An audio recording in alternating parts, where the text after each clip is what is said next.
Hi!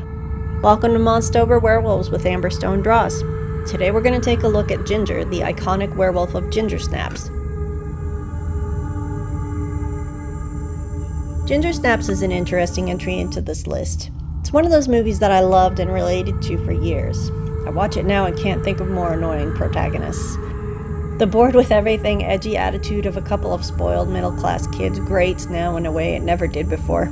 It's still a fun movie. It's still a weird glimpse into teenagers' lives in the late 90s and early 2000s. It's relatable as a teen and laughable as an adult, and you can still see a lot of yourself in these characters, like, geez, I must have been annoying to be around. The story for Ginger Snaps focuses around two sisters. They're kinda goth, like the Craft kinda goth, not the Crow kinda goth. Like the kind of kid in the 90s or 2000s that didn't want to go that far, but was totally willing to adopt some goth accoutrements while still squarely being not goth. At any rate, there's the buxom, pretty, acerbic, could be popular if she tried harder Ginger, and the shy, reclusive, hiding in a trench coat Bridget, which I can totally relate to that whole hiding in a trench coat thing. The fact that Ginger gets attacked by a wild animal on the day she gets her first period is not a coincidence at all. This movie makes no bones about the metaphor between werewolves and the changes that hit a teen when she goes through puberty.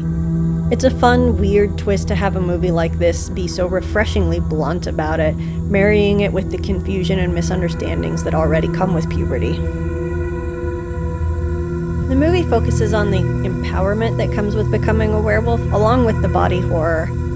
Ginger owns most of the changes happening to her, but even she freaks out when she grows a tail and has Bridget help her cut it off. She gets more bestial and violent throughout the movie until she finally takes the form of the sickly white beast we see at the end of the film. This creature is probably considered a Hispo-style werewolf for the way it moves and crouches.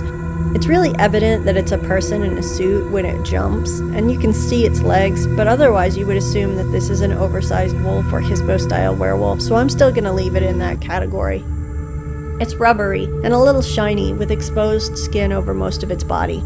Its hair migrates down to its arms and legs, and specific places along its head. This monster is grotesque, its form reflecting the bodily horror and exposure we've been seeing for most of the movie. When you pause the movie at certain points, and kudos to them for this little bit of detail. I've seen this movie many times over the years and only noticed when pausing it to try and find out what kind of paws Ginger has. Ginger the werewolf has breasts. Not like an indication, or I guess that could be a breast. No, those are straight up boobs on this weird fleshy werewolf. And why wouldn't there be when this whole movie has been female and puberty-centric? The scenes with Ginger the wolf are few, and save for the end of the movie.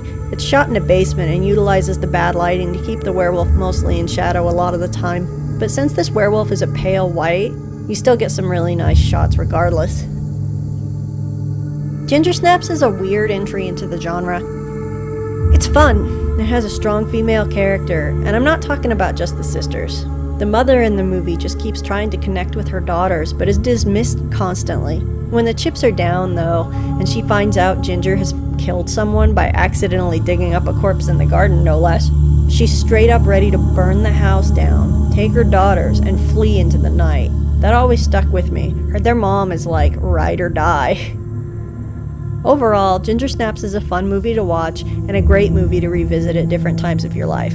There's no noticeable CG, so it holds up really well, and even though technology has changed and the slideshows and Polaroids should date it, there's this kind of nostalgia surge for things of that sort, and it's not far-fetched at all that two sisters obsessed with death and older gothic things would seek out older media to document their little staged death scenes. It really doesn't feel dated even now. I hope you've all enjoyed my look at Ginger Snaps and Ginger's werewolf form. What do you think of the Ginger werewolf? Did you identify with Ginger or Bridget when you watched this movie for the first time? What werewolf do you want to see next? Let me know down in the comments, and I'll see you guys next time. Bye!